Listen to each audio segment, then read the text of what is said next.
Bueno, pues hoy vamos a hablar vamos a empezar, en este momento empezamos nuestra instrucción del libro del Evangelio según San Juan. Hemos dado dos introducciones buenísimas que te ponen los pelos de punta, sabiendo lo que Dios nos va a, como una introducción, ¿verdad? De lo que Dios va a hacer en su mensaje del Evangelio según San Juan.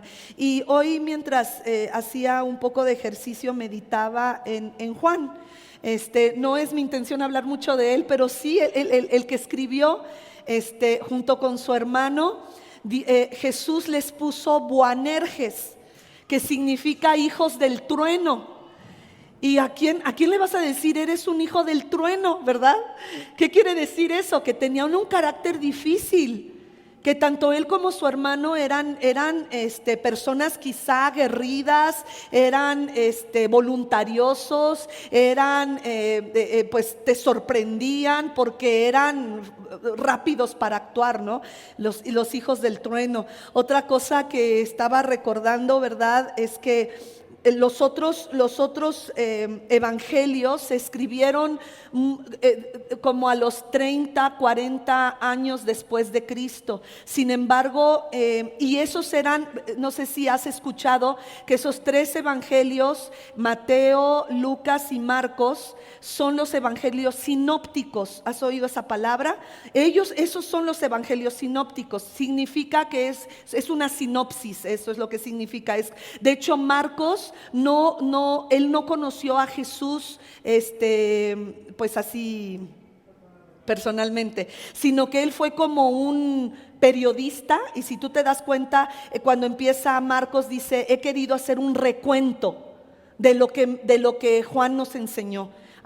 Entonces Juan escribe este libro porque ya habían pasado muchos años y las cosas que estaban frescas de los milagros, de la obra de Jesús en la tierra, en algunos se estaba perdiendo. Y como ya hemos dicho, el deseo de Juan era que al leer este libro, un nuevo creyente pudiera encontrarse con Jesús como Señor y Salvador. Y vimos cómo Jesús es la manifestación de Dios, Él bajó del cielo, él preexistió antes de ser engendrado en el vientre de María. Él es la máxima expresión de amor. Él también es nuestra Pascua. Quiere decir que somos salvados del mundo, ¿verdad? Como el pueblo de Israel fue quitado de Egipto y fue su Pascua, y eso simbolizó la Pascua, la libertad. Jesús vino a darnos libertad.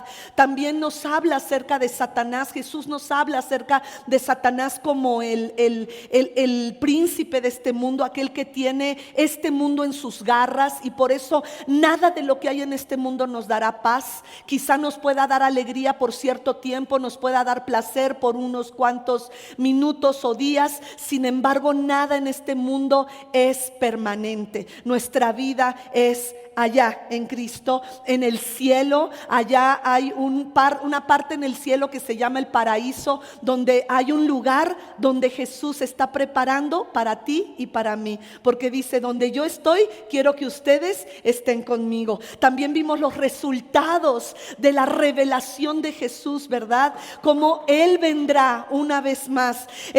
Así como Él resucitó, nosotros resucitaremos. Todo esto lo estaremos viendo en todo el libro de Juan, pero vamos a empezar con Juan 1:1. Si fueran tan amables, vamos a ver, le titulé, ¿verdad?, en el principio, porque así dice Juan 1:1. En el principio era el Verbo, y el Verbo era con Dios, y el Verbo era Dios. El día de hoy estaremos viendo, si me vuelven a poner el versículo, por favor. El día de hoy estaremos viendo la primera parte. Dice: en el principio era el Verbo. Estaremos viendo en el principio, y si Dios me permite el tiempo, veremos era el Verbo. Pero tan solo hoy vamos a ver en el principio. Y así le titulé. Ahora sí, gracias. Le titulé a este tema en el principio, y así lo vemos en el principio. Como ya vimos en la introducción, que este evangelio ha sido dado para que cualquiera de nosotros pueda sostener su vida espiritual y pueda desarrollar su vida espiritual al leer el evangelio. Ahora vamos a entrar a estudiar en algunos, como les he dicho, vamos a estudiar palabra por palabra para que nos ayude a comprender las verdades tal cual el apóstol Juan las presenta. La primera palabra que encontramos es en el principio. ¿Qué significado tiene en el principio? ¿Qué significa principio? La palabra que se traduce como principio es la palabra griega arché. Eso es lo que significa en el principio, arché. Y tiene el siguiente significado. Significa comienzo, principio y gobernante. Hay otros significados que estaremos viendo el día de hoy, pero la palabra arché es comienzo, principio o gobernante. Pero el significado entendido es primacía. ¿Ok? Entonces, el significado que se entiende de arché es primacía. Y cuando buscamos primacía en el diccionario, vemos que significa superioridad, significa ventaja de una persona o una cosa sobre otras de su misma especie. Eso significa primacía. Entonces, vemos aquí que arché es primacía.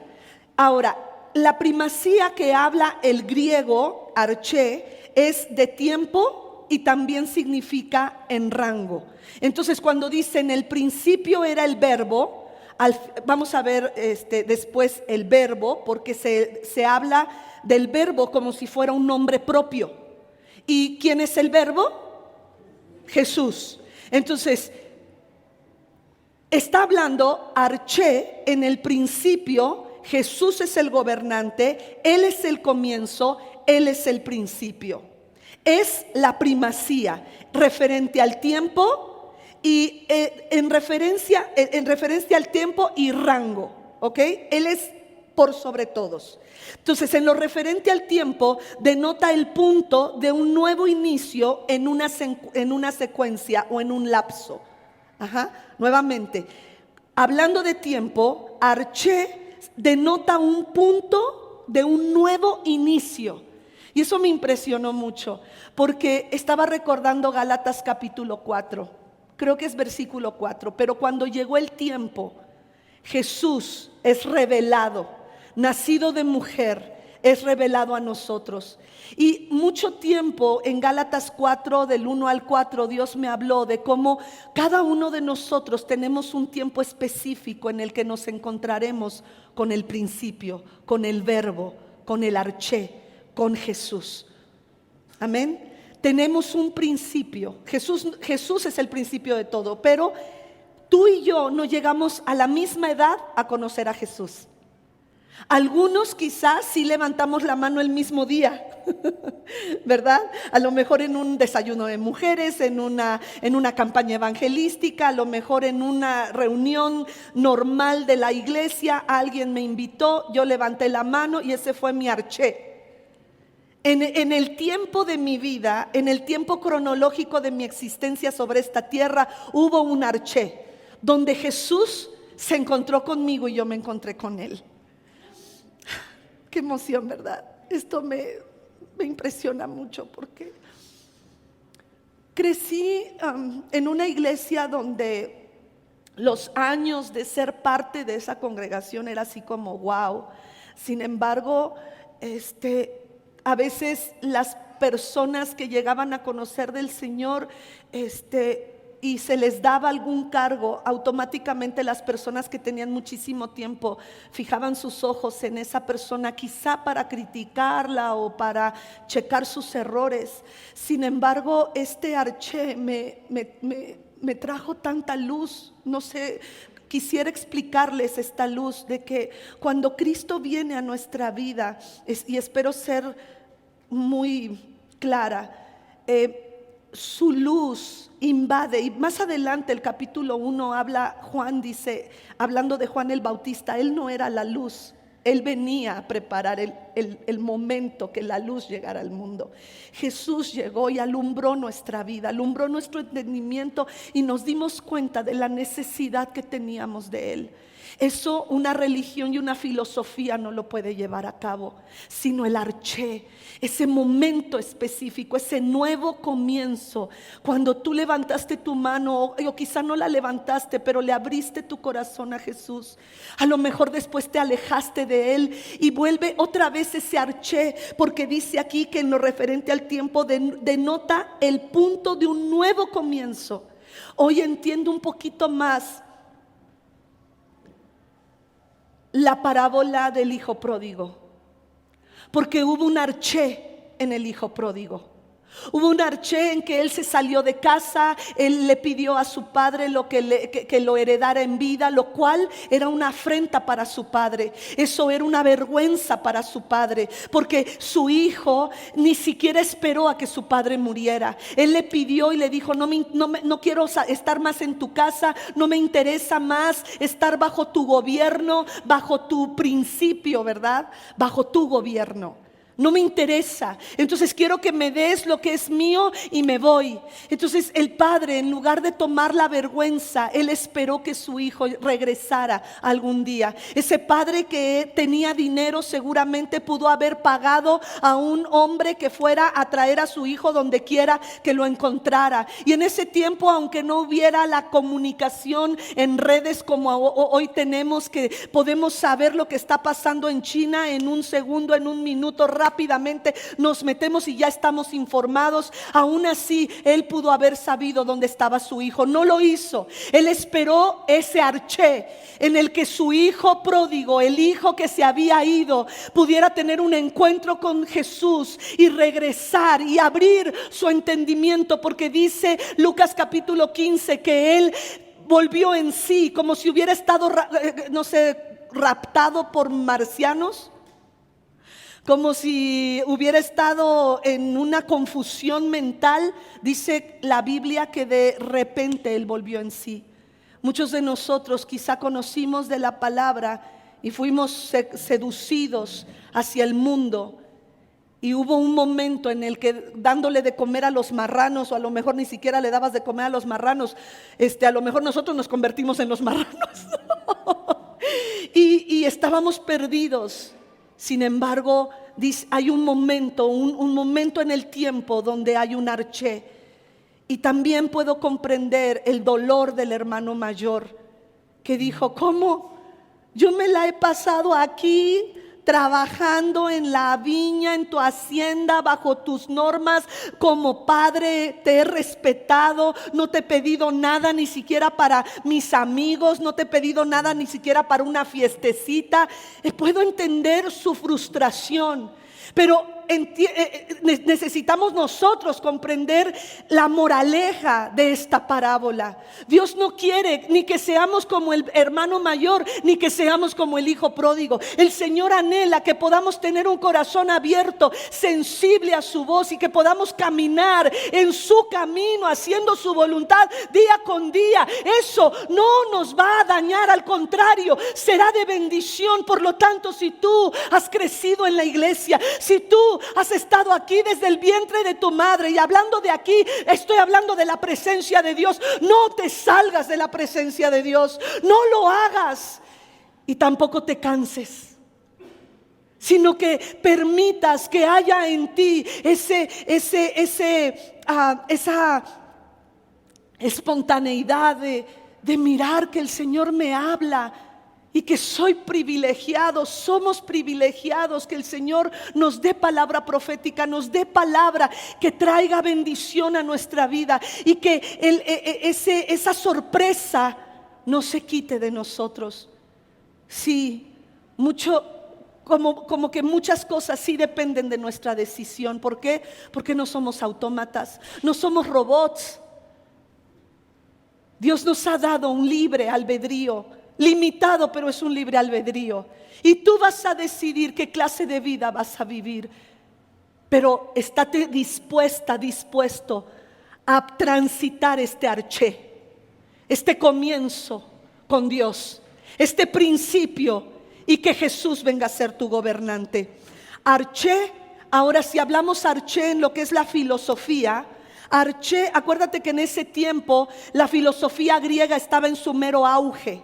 Entonces el apóstol Juan tenía que escribir a un mundo que estaba muy capacitado en lo que era la filosofía y las letras y la literatura y los dioses griegos y la revelación de cosas nuevas y de filosofías nuevas. Entonces en la filosofía arché se usa primeramente para el material original a partir del cual se origina todo. Luego para las leyes básicas que rigen todo lo que se desarrolla. Nuevamente, la filosofía, arché en filosofía se usa primeramente para el material original a partir del cual se origina todo. Qué impresionante, ¿no? Eso es arché. Entonces el apóstol Pablo está hablando en el idioma que ellos podían entender. Por eso el Evangelio según San Juan es el más espiritual y el que cambia vidas en nuestro corazón. Tú empiezas a leer con una mente abierta, con un corazón dispuesto a recibir, y el Espíritu de Dios hablará a tu corazón. Entonces los sentidos en que arché se manifiesta es uno, dominio. Arché, el comienzo de dominio, de gobierno, de cualquier tipo de dominio, es arché. Lo segundo es ámbito.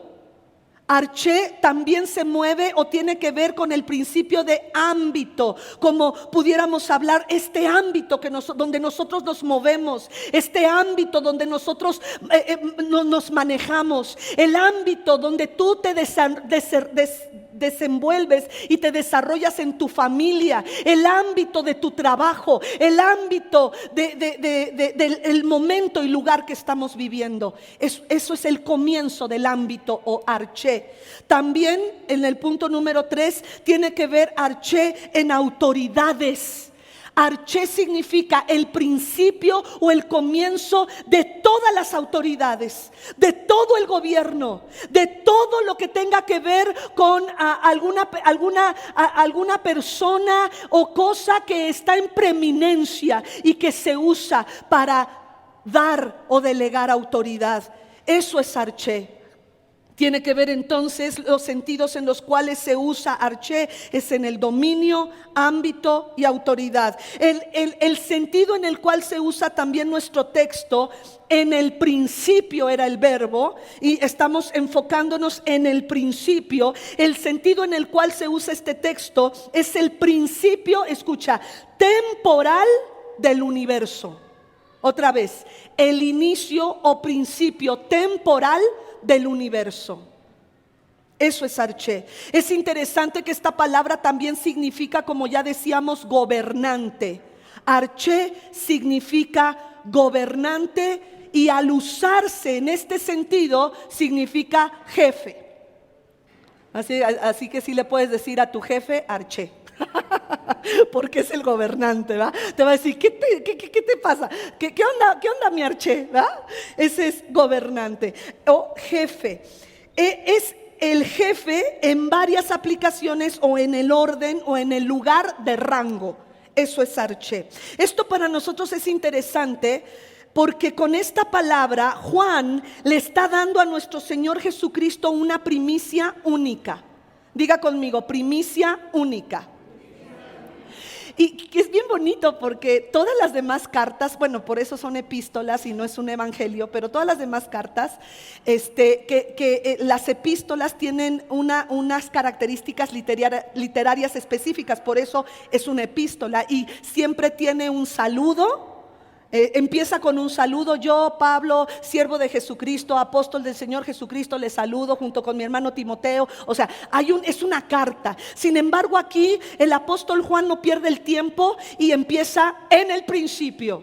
Jesús era el jefe, el gobernante, el principio y el inicio de todo y de todos. Jesucristo tiene entonces una primicia única, y esto es algo que reconoce el apóstol Pablo. Vámonos a Colosenses 1:18.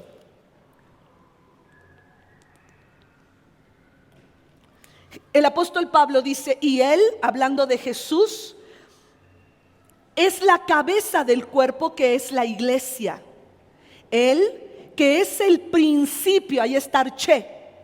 Él que es el arché, el primogénito de entre los muertos, para que en todo tenga la preeminencia.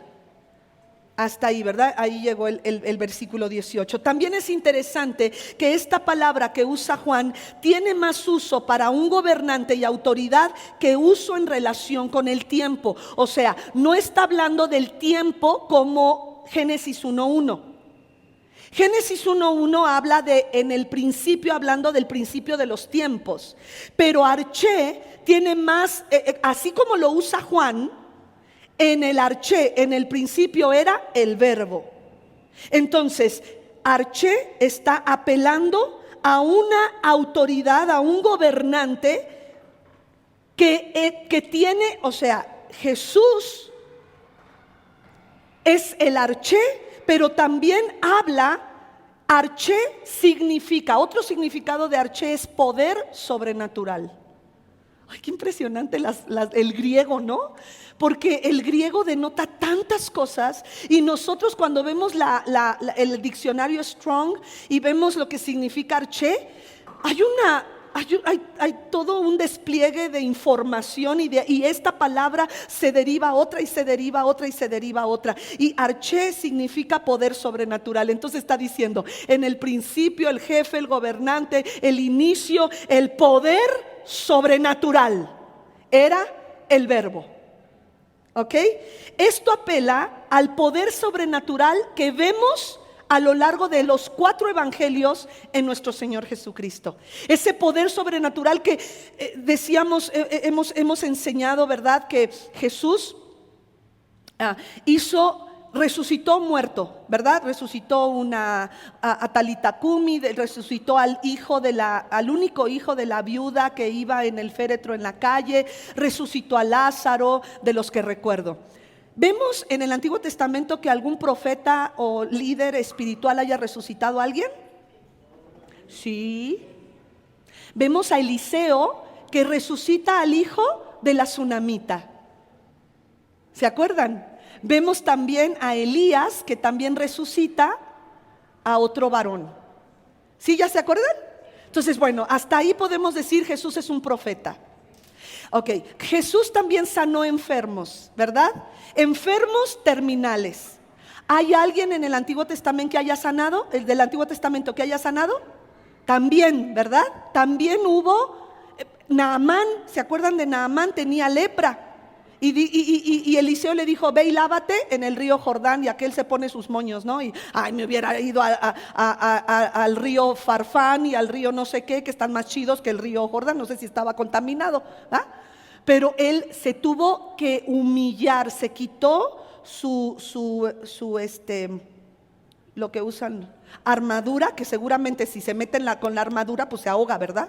¿Cómo se iba a levantar después? Entonces se quita la armadura, tuvo que quitarse todas las vendas que seguramente usaban para pues sofocar el dolor, ¿verdad? O tratar de sofocar el dolor de las llagas de la lepra. Y se metió 7 veces, tuvo que humillarse, ¿verdad? 7 veces. Eso tiene que ver con bautismo, pero bueno, son figuras, ¿verdad? Del Antiguo Testamento. Pero Jesús hasta ahí no había hecho nada diferente a los profetas del Antiguo Testamento. Lo que hizo diferente y le voló los sesos a los dirigentes, a los principales, a los fariseos, a todos los dirigentes de la sinagoga y rabinos, fue que Jesús echara fuera demonios. Porque en el Antiguo Testamento no hay un registro de nadie. Es más, un hijo rebelde e incontumaz tenía que ser sacado y apedreado. Una bruja tenía que ser sacada y apedreada. El adúltero, la adúltera tenían que ser sacados y apedreados. Era la manera en que los espíritus inmundos eran terminados con ellos. matando a lo que los espíritus inmundos habían capturado o poseído. ¿Me explico? Pero Jesús empezó a echar fuera demonios, y es ahí donde dijeron: ¡ah! ¿Qué nueva doctrina es esta? Por eso Juan empieza a decir: el poder sobrenatural, arché.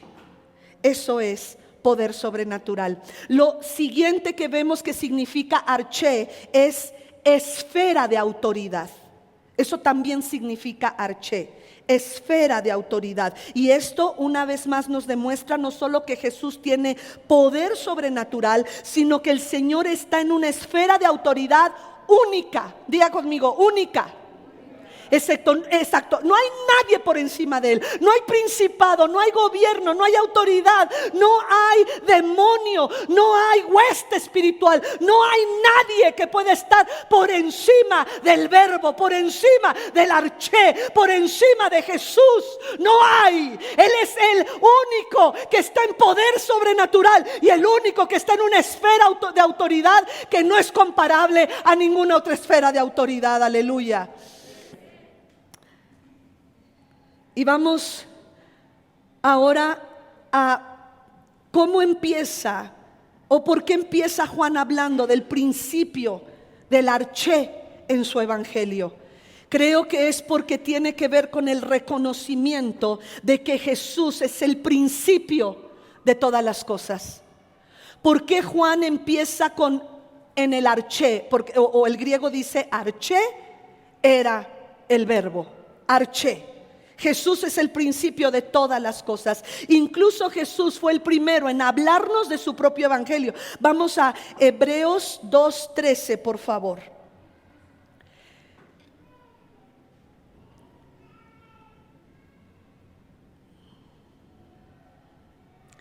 Y otra vez yo confiaré en él. Y de nuevo, he aquí yo y los hijos que Dios me dio. Creo que me equivoqué. Es que es 2:3. Gracias. Dije, a lo mejor me equivoqué. Bueno, Jesús fue el primero en empezar a hablarnos de la salvación. Aquí está. ¿Y cómo escaparemos nosotros si descuidamos una salvación tan grande? La cual, habiendo sido anunciada, ¿quién nos la anunció? El arché. Jesús nos anunció primeramente este evangelio de salvación. Nos fue confirmada por los que oyeron. Gracias. Entonces Jesús fue el primero en hablarnos de la salvación. ¿Y cómo fue que comenzó este principio? Pues básicamente debemos entender que Cristo es la razón de toda la creación. Otra vez, básicamente nos está diciendo que Cristo es la razón de toda la creación. Él es el arché. Y vámonos por favor a Colosenses 1:16, por favor. Porque en él, en Jesús, fueron creadas todas las cosas. Las que hay, ¿dónde? En los cielos, o sea, lo que ves en el universo, lo que logra captar el telescopio Hubble, todo lo que hay en los cielos, y las cosas que hay en la tierra, visibles e invisibles, sean tronos, sean dominios, sean principados, sean potestades, todo fue creado por medio de él y para él. Él es el arché, o Cristo es la razón de toda la creación. Vamos a Apocalipsis capítulo 3, versículo 14, si fuéramos tan amables. Y escribe el ángel de la iglesia en la Odisea: he aquí el amén, el testigo fiel y verdadero, el principio, el arché, el principio de la creación de Dios, dice esto. Entonces vemos aquí que el apóstol Juan, el apóstol Pablo reconocen a Jesús como el arché, el principio de la creación de Dios. Incluso nuestro mismo Señor lo declara, que Él es el arché. Vamos a Apocalipsis 1:8, por favor. Jesús mismo dice: yo soy el alfa y la omega. Y lo que sigue es el arché y el fin. El principio y el fin, dice el Señor. También vamos, por favor, dice el que es, perdón, no lo terminé de leer, pensé que ya había terminado el versículo. El que es y el que era y el que ha de venir, el Todopoderoso. Amén. ¿Puedes darle un aplauso a Jesús?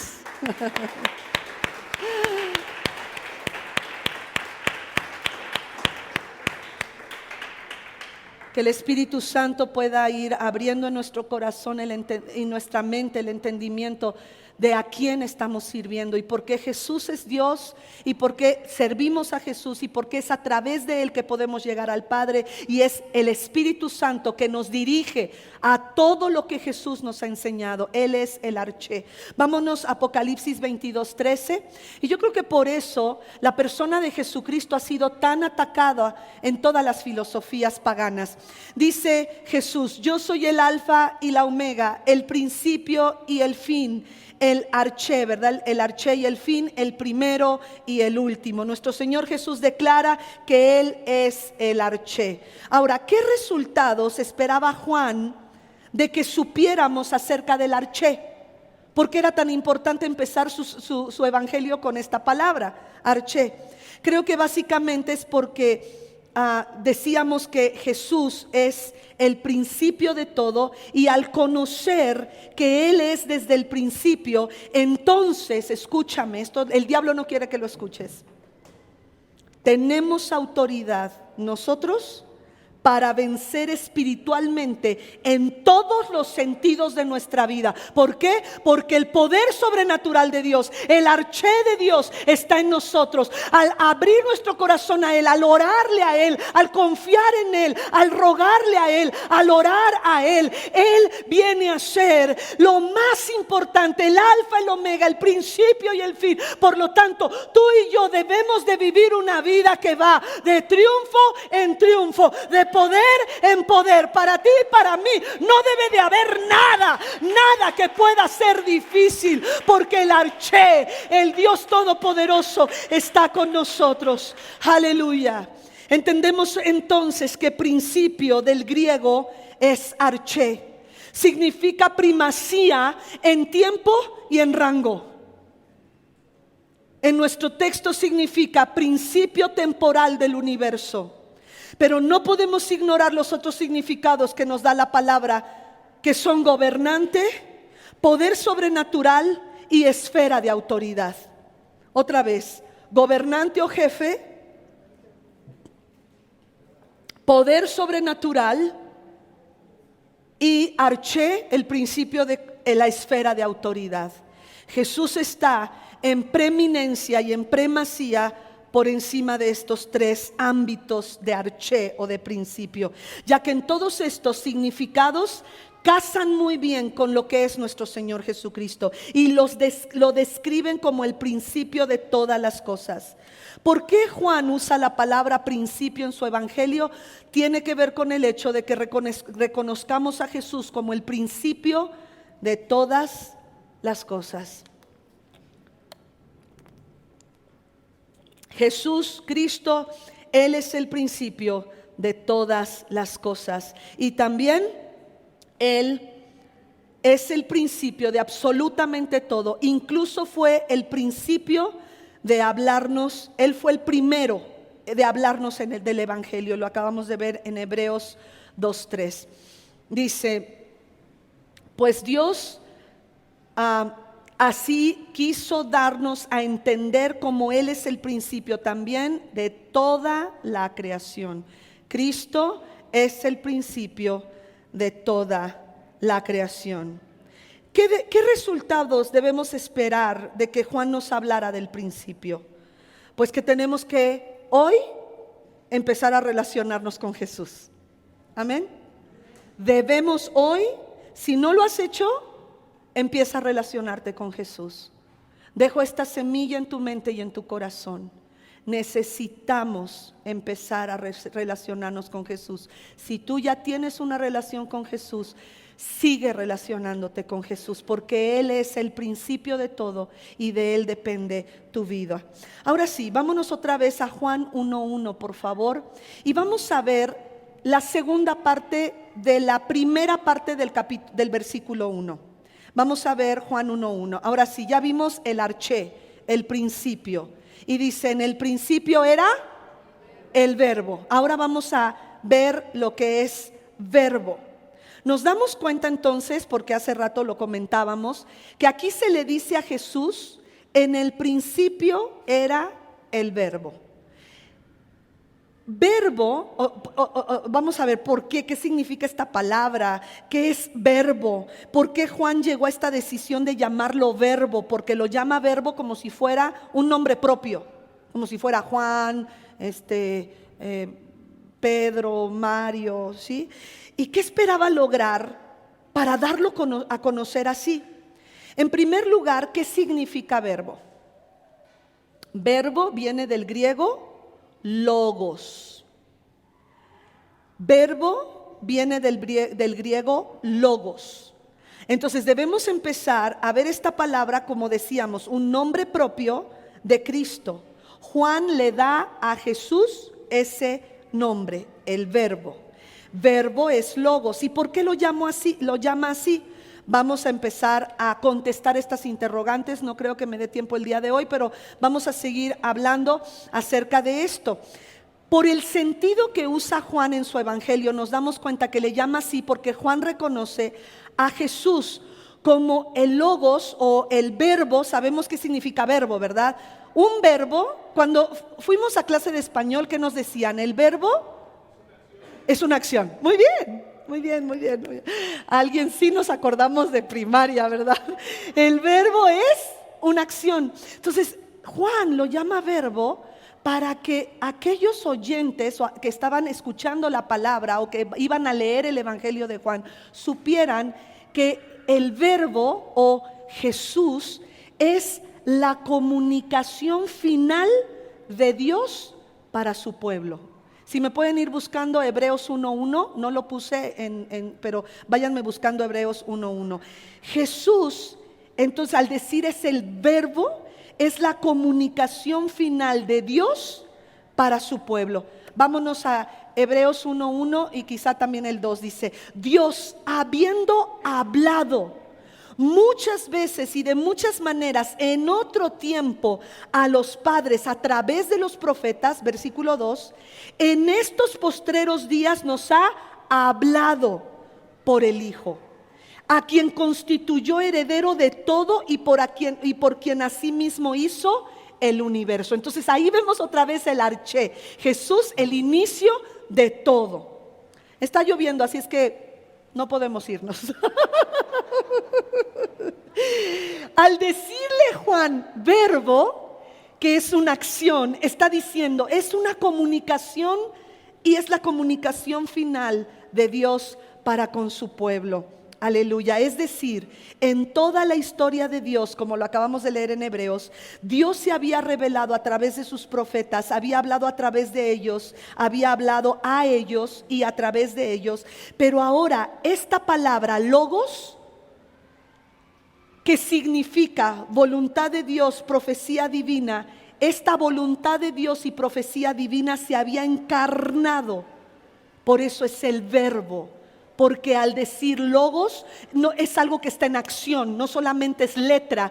Logos también significa información, no solamente es letra, sino que es algo que está en acción.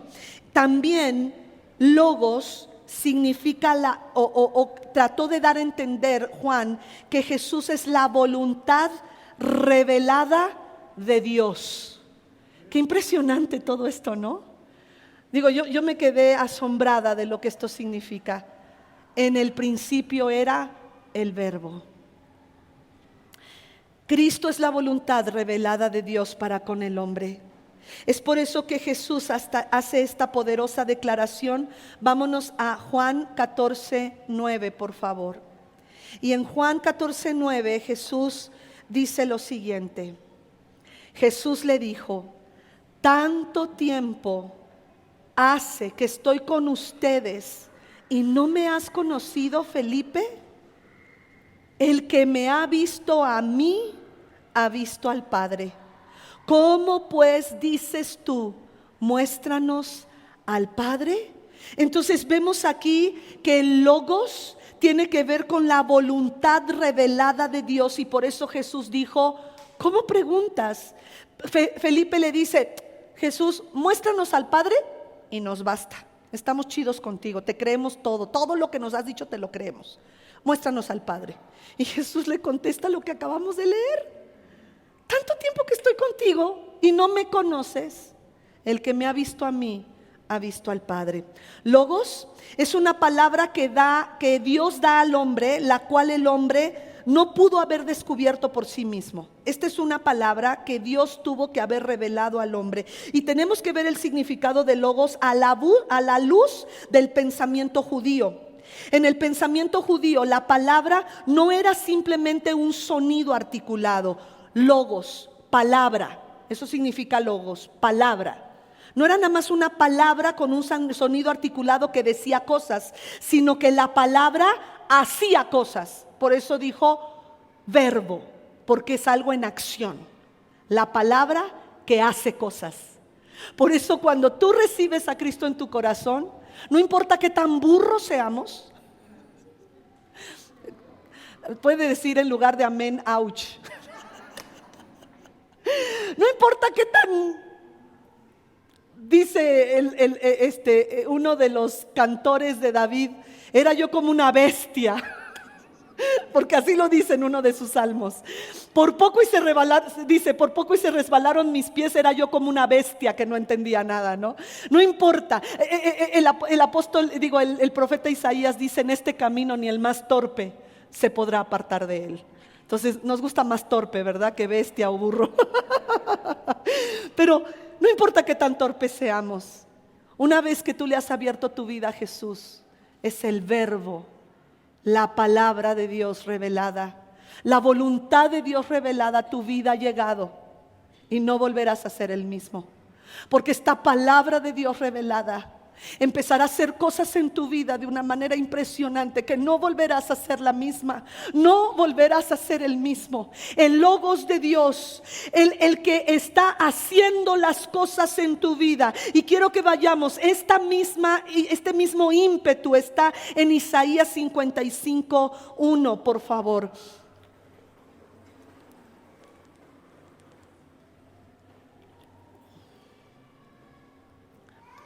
A todos los sedientos, venid a las aguas. Y los que no tienen dinero, aquí sí puedes decir amén, amén, amén. Venid, comprad y comed. Venid y comprad sin dinero y sin precio vino y leche. Este es el pensamiento de la palabra en el pensamiento judío. No era solamente un sonido articulado que decía cosas, sino era un sonido que hacía cosas. Y vámonos a Isaías 55:11, porque me pusieron el versículo 1, ¿no? Ok, gracias. Así será mi palabra que sale de mi boca. Aleluya. Isaías 55:11. Así será mi palabra que sale de mi boca. ¿Qué dice? No volverá a mí vacía. Esa es la palabra del pensamiento judío. Logos. Es una palabra que al hablar hace cosas. Es una palabra que al hablar crea cosas. Es una palabra que al hablar cambia mentalidades, cambia corazones, cambia nuestra manera de ver la vida, cambia nuestra manera de pensar, cambia nuestra manera de mirarnos a nosotros mismos y cambia nuestra manera de mirar a los demás. Eso es algo que hace el Logos. Así es que regresemos a Isaías 55:11, por favor. Sino que hará lo que yo quiero. Así será la palabra que sale de mi boca. No volverá a mí vacía, sino que hará lo que yo quiero. ¿Y será qué?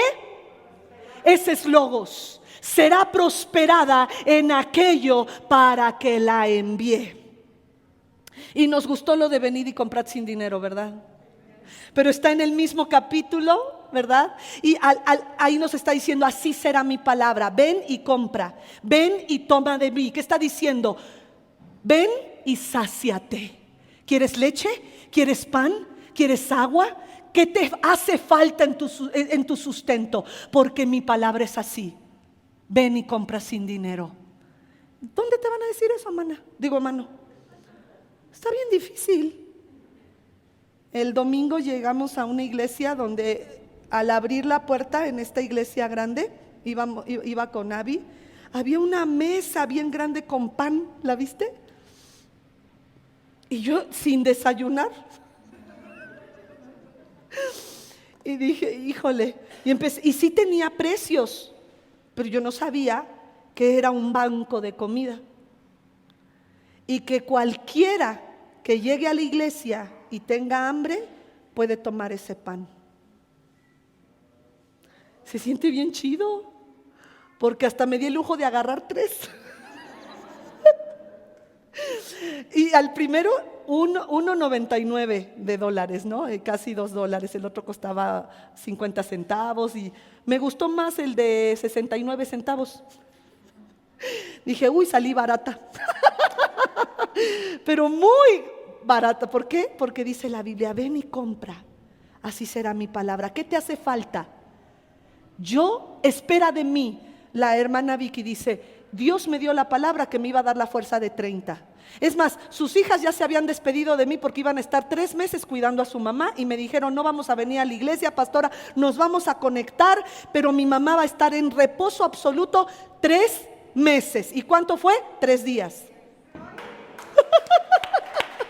Así será mi palabra, no volverá, yo la envío, no volverá a mí vacía, sino que hará y se prosperará en lo que yo dije que tenía que ser. Aleluya. Pero tienes que buscar una palabra de Dios, porque la neta, si no tienes una palabra de Dios, te va a ir como en feria. Si haces las cosas como el borras, alá y se va, y a ver si me sale, te va a salir mal. Porque si Jesús, el verbo, el principio de todas las cosas, del tiempo, de forma, de gobierno, si no lo tomas en cuenta Él, entonces llegarás al fin, mucho antes de lo esperado. Por eso dice la palabra, no seas imprudente, porque has de terminar con tu existencia antes de tiempo. Hubo un tiempo en que los judíos hablaban arameo, porque habían olvidado su lengua hebrea. De hecho, el Antiguo Testamento está escrito en arameo. Por tanto, fue necesario traducir las escrituras al arameo, porque ellos habían olvidado su lengua hebrea. Estas traducciones se llaman targums. La traducción del hebreo al arameo, porque ya no se acordaban del hebreo. Entonces, para traducir del hebreo al arameo se llama targums. Ahora bien, en la simplicidad del Antiguo Testamento se atribuían a Dios sentimientos, acciones y reacciones y pensamientos al estilo de los hombres. Si tú lees, por ejemplo, el libro de Jeremías, te vas a dar cuenta que Dios habla como un hombre celoso, que su esposa se ha acostado con otros hombres. Entonces, al ver todo esto, porque nosotros fuimos creados a imagen y semejanza de Dios. ¿Dios se enoja? ¿Dios es celoso? Sí.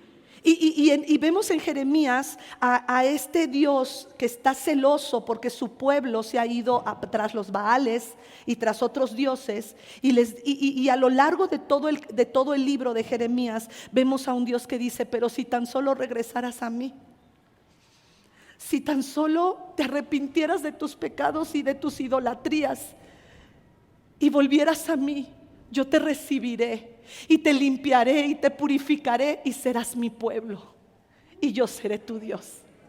Y ese es el amor de Dios, ese es el amor de Dios para ti y para mí el día de hoy. Entonces, y bueno, con esto voy a terminar. Los pensamientos al estilo de los hombres, cuando vieron que pues así es el Antiguo Testamento, comenzaron a usar circunlocución, ya lo leí bien, circunlocución para expresar el nombre de Dios. Es decir, no hablaban de Dios, sino de la palabra. o el logos. ¿Sí me explico? Bueno, el logos es griego. No utilizaban la palabra logos porque el logos es griego y te estoy hablando del arameo. En el arameo, el equivalente de logos es la memra de Dios. Memra de Dios.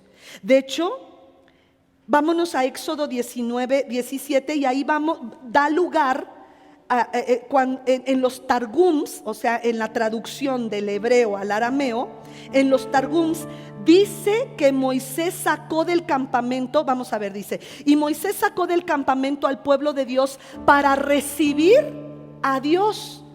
Ahí en los targums dice memra, la memra de Dios, o sea, la palabra, lo que ahorita estamos estudiando, el logos. Estoy nada más viendo la equivalencia con el Antiguo Testamento. Ahí dice, en los targums, dice que Moisés sacó del campamento al pueblo para encontrarse con la memra de Dios o la palabra de Dios. No decía para encontrarse con Dios como lo vemos en el español, sino que dice para encontrarse con la palabra de Dios en vez de con Dios. Con esto nos damos cuenta. Seguiremos hablando acerca de la memra de Dios y de cómo se desarrolla todo esto y por qué es tan importante que lo podamos entender. Porque acuérdese que Juan le escribió a un pueblo judío con todo esto en mente.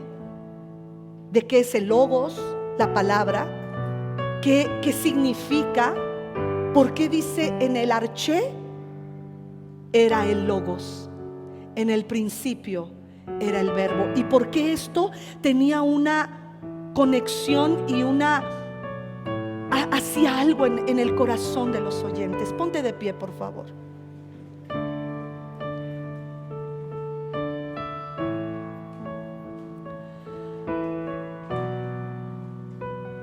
Señor, gracias por este estudio. Gracias porque hoy damos banderazo al estudio de palabra por palabra o verso a verso del libro de Juan, el Evangelio según San Juan. Gracias porque hoy entendemos algo y conocimos algo que antes no sabíamos. El arché, el principio y el fin, el alfa y el omega, Jesús. Nuevamente Él es puesto como el único, el soberano, el jefe, el gobernante, el alfa, el omega. Tú eres, Jesús, el principio de nuestra vida, el principio de todo lo que vemos alrededor nuestro. Tú eres el que sustenta todas las cosas con la palabra, el logos de tu poder. Tú eres el poder de Dios. Tú eres la palabra final de Dios que se ha manifestado al hombre para salvarnos. Gracias por este evangelio. Y si tú hoy me estás escuchando y sabes que no tienes ese principio con Dios, ese inicio de relación con el verbo, con el logos, con la palabra activa de Dios en esta tierra, con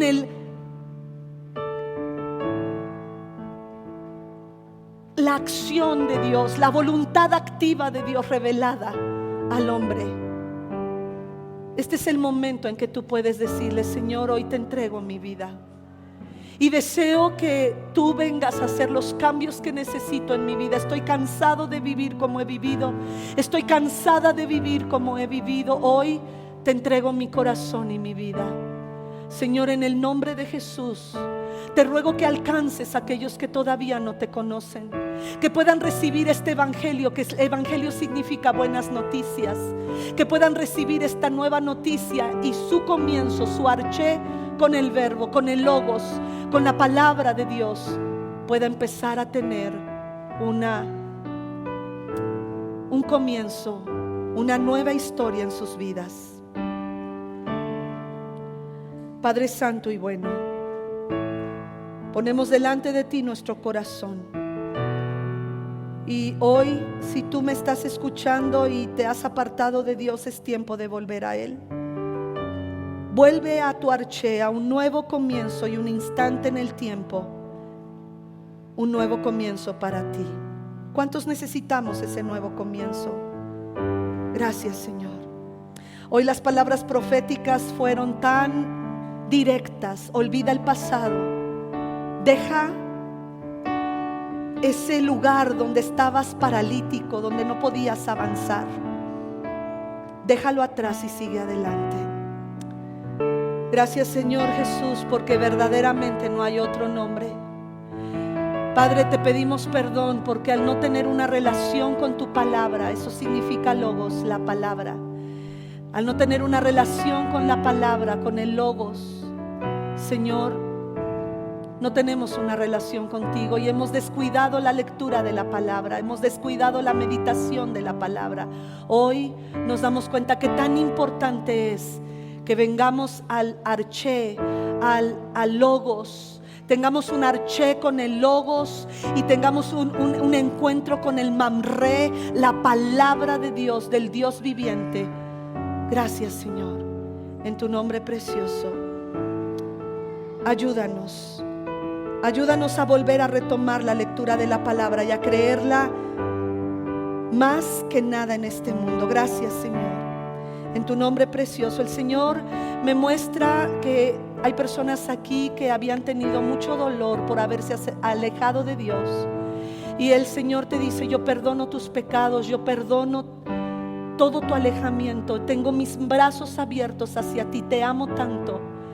Quiero que hoy sea un arché con mi logos, con mi palabra, que hará lo que yo he mandado que haga, será prosperada en lo que yo lo mandé, y esa palabra que entró una vez a tu vida sigue estando viva en ti.